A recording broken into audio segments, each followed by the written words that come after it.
Et bonjour à tous et toutes, vous êtes sur Culture Plane. Aujourd'hui, hop, je vous montre un petit peu ça parce que là, vous voyez, c'est un manga de Kurokawa, l'éditeur Kurokawa. Et je vais vous parler aujourd'hui, en fait, du tome 32 du manga One Punch Man. Alors, est-ce que... Ah, je sais pas, je vais regarder. Est-ce que j'ai pris le... Ça aurait été super que je puisse vous montrer la couverture du manga. Je vais regarder si je l'ai. Yes. Donc, je vais vous la montrer. Donc, on va la mettre. Mais avant tout, je tenais... Alors, malheureusement, j'ai fait tomber de l'eau dessus hier en servant du thé. C'est comme ça.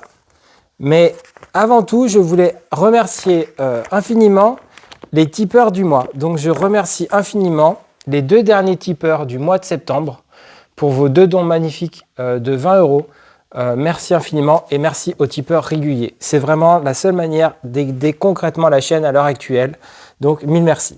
Donc, aujourd'hui, je vous parle de ce manga. Je vais vous montrer. Donc, c'est le tome numéro 32 de One Punch Man. Alors, pour information, moi, j'aime beaucoup le manga One Punch Man.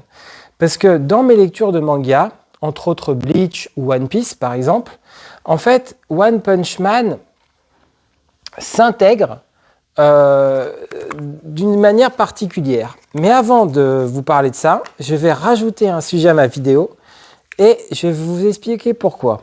Alors, attendez. Je voulais faire ce sujet-là parce qu'en parlant de One Piece, je viens de penser à ce sujet-là. Donc, je vais découper ma feuille et vous montrer ce sujet. Voilà. J'ai pensé ça en parlant de One Piece et j'y pensais tout à l'heure. En fait, je trouve qu'on est dans une ère de société consumériste. Tout nous pousse tout le temps à acheter. Et ces temps-ci, je me rends compte qu'en fait, de toute façon, même si on achète beaucoup de choses, on ne peut pas profiter de tout ce qu'on achète. C'est impossible. Et donc, moi, ce que je cherchais en fait à dire à travers ça, c'est que je crois que quand on a une chose qu'on aime, il ne faut pas penser tout de suite à s'acheter autre chose. Parce que justement, toute l'époque nous pousse à sans cesse acheter de nouvelles choses. Vous voyez, là, je vous parle du manga Bleach et je pense à One Piece et tout d'un coup, je pense au nouveau tome de One Piece. Sauf que je pourrais me dire, bon, bah mince, il faut que j'aille l'acheter. Sauf que j'ai d'autres choses à lire. Et je trouve que c'est intéressant, parfois, de se poser la question, de se dire, est-ce que j'ai vraiment besoin de cet achat? Ou est-ce que j'en ai besoin maintenant? Ou est-ce que je peux attendre? Parce que parfois, on a envie de certaines choses, mais en fait, on se rend compte qu'on peut attendre. En fait, on peut attendre avant d'acheter cette chose. Et je trouve que c'est intéressant parce que ça se relie à ce que je vous disais dans une précédente vidéo. Avant, quand un jeu sortait, on l'attendait. On lisait des magazines de jeux vidéo. Et en fait, l'attente augmentait. Donc voilà, je fais un petit aparté sur le fait que quand un nouveau manga sort, comme One Piece, ben, moi, je ne vais pas me précipiter. J'ai le temps. Et si la vie ne me laisse pas le temps, c'est pas grave. Justement, il y a une dizaine d'années, quand les jeux God of War étaient sortis, j'avais peur qu'il m'arrive un accident. Bah, si je n'avais pas joué aux jeux God of War, c'est pas grave. J'avais en soi déjà très envie de jouer aux jeux God of War. Après, si dans les faits, je n'avais pas pu y jouer, c'est pas grave. C'est la vie. Le créateur Eric Viennot, il aurait sûrement très aimé jouer au prochain jeu Fumito Ueda. Il n'a pas pu, malheureusement. Qui sortira dans 1 an ou 2 ans ou 3 ans. Bah ça, c'est la vie. Donc, je trouve que profiter de ce qu'on a, c'est très important. Et moi, je veux être dans cette optique-là. Par contre, profiter de ce qu'on a, ça veut dire que si vous avez 3 jeux vidéo et que vous pouvez en acheter un 4e, vous n'allez pas vivre toute votre vie avec vos 3 jeux vidéo, vos 3 mangas. Il y a un moment donné, vous avez le droit d'élargir. Il n'empêche que je trouve que c'est intéressant de ne pas tout de suite céder à l'achat compulsif. Donc, c'est pour cette raison que je voulais aujourd'hui vous parler de ce tome 32 que j'avais acheté et que j'ai pris le temps de lire une fois et que je relirai peut-être une autre fois. Je précise que les couvertures One Punch Man sont toujours des modèles de beauté. C'est important de le dire. Je vais vous montrer cette couverture du tome 28, qui est très très beau. Très très belle couverture, vous voyez.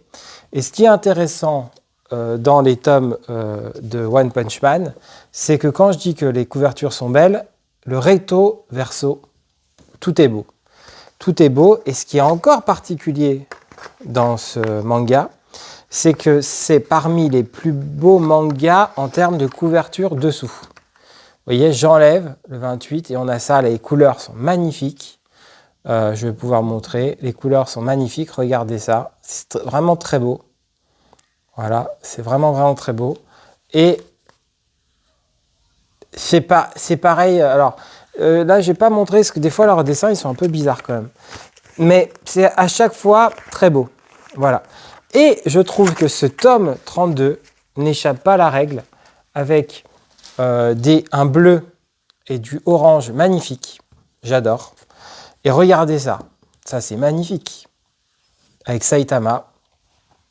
Vous voyez la petite description. Voilà. C'est vraiment très très beau. Bah écoutez, ce que je peux vous dire sur ce tome 32, c'est que c'est comme d'habitude, c'est que en fait, à la fois, il se passe beaucoup de choses et en même temps, il ne se passe pas grand-chose. C'est toujours le concept de One Punch Man. C'est comme un fast-food. On est super content de le lire. Et quand on l'a fini, on se dit « Ah, qu'est-ce qui s'est passé ?» On ne sait pas si il s'est passé beaucoup de choses.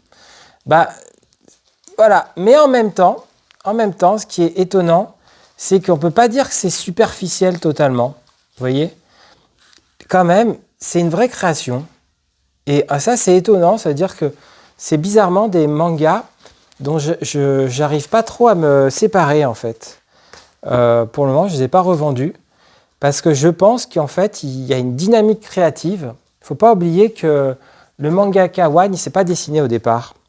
Et donc, il a tout confié à Yusuke Murata. Et à mon avis, il y a vraiment une sorte d'alliance entre un type hyper créatif, qui a plein d'idées, et quelqu'un qui a un monstre de technique, en fait. D'ailleurs, je ne sais plus où j'avais vu. Je ne sais pas si c'est dans ce manga où il dit un truc assez marrant. Voilà, il dit « Quand j'étais enfant, je me sentais libre comme l'air, dit One. J'étais épanoui. Aujourd'hui que je suis adulte, cela n'a probablement pas changé. » Et je pense qu'en fait, ça, c'est très dans la dynamique de One. Je pense que c'est quelqu'un qui est vraiment passionné et qui a gardé une sorte d'innocence, en fait. Peut-être du fait que, justement, il peut s'attaquer qu'aux idées et finalement, toute la partie technique est prise en charge par quelqu'un. En tout cas, voilà, moi, ce tome 32, je vous le recommande. Il va se passer quelque chose, évidemment, entre... En fait, il se passe pas mal de choses quand même entre Saitama et Garo.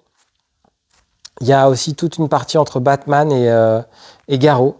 Et au final, c'est marrant parce que cette couverture bleutée, elle est tellement massive quand on achète le manga qu'on a presque l'impression, après l'avoir lu, que le manga est en couleur alors qu'il est toujours en noir et blanc. Hein. Donc voilà, c'est ça que je pouvais vous dire sur ce tome 32. Moi, je lui attribuerais un bon 6 sur 10 recommandé, franchement. C'est mais recommandé, avec du charme. Je veux dire, je pense que c'est un tome tout à fait qualitatif. Et je ne sais pas si je dirais vivement le 33, parce que c'est ça que j'aime bien avec One Punch Man, c'est que c'est un manga qui ne se prend pas au sérieux. Donc si finalement on ne lit pas la suite, c'est pas grave. Justement, il y a une sorte d'éphémère dans ce manga, tellement c'est léger. Voilà ce que je pouvais vous dire sur le tome 32 de One Punch Man. N'hésitez pas dans les commentaires à me dire si vous l'avez lu et si vous avez lu récemment des mangas ou si vous avez des recommandations. Vous étiez sur Culture Plan. Merci d'avance à tous et toutes de votre soutien. Vous pouvez liker la vidéo, la partager, me mentionner pour que je puisse vous remercier.